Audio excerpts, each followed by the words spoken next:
बऱ्याच वेळेस option form भरताना साधारणतः विद्यार्थी पहिल्यांदा बघतो.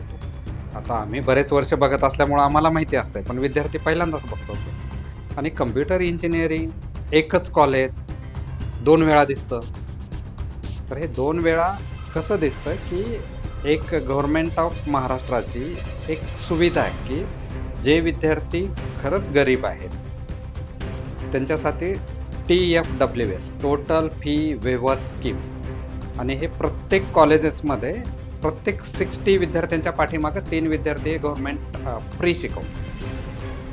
तर हे जे विद्यार्थी असतात, या ज्या जागा असतात, तर या जागांचं ऑप्शन देण्यासाठी टी हे लेटर एंडला लावलेलं असतं. म्हणजे कॉलेजचा कोड, तुमचा ब्रँच कोड आणि त्यानंतर टी दिसतं. पण हे विद्यार्थी हे बघतच नाही. आणि हे जर बघितलं तर अजून एक दुसरी मिस्टेक करतात, की साधारणतः तुम्ही एकाच कॉलेज हे दोन्ही ऑप्शन देताय. आणि हे कधी शक्य आहे, की तुमचं इन्कम कमी असेल तरच हे दोन्ही देता येतात. पण हे देताना की टीचं ऑप्शन हे पहिल्यांदा असायला पाहिजे, कारण तिथं मेरिट खूप हाय असतं.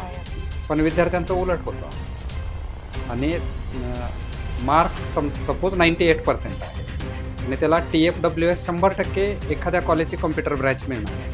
पण ही अशी मिस्टेक होते, की त्यांनी नॉर्मल ऑप्शन अगोदर टाकलेलं असतं आणि ज्यावेळेस त्याला 98ला नॉर्मल मिळालं तर त्या विद्यार्थ्यांची ही संधीच गेली. आणि मग पुन्हा तुम्हाला वाटेल, की 98% आहेत, दुसऱ्या राऊंडला मिळेल. दुसऱ्या राऊंडला कसं मिळेल, की पहिल्या राऊंडचा विद्यार्थी ते वॅकेट तर करायला पाहिजे ना. त्यामुळं पहिल्या राऊंडला ऑप्शन फॉर्म भरताना सर्वात जास्त काळजी घ्या.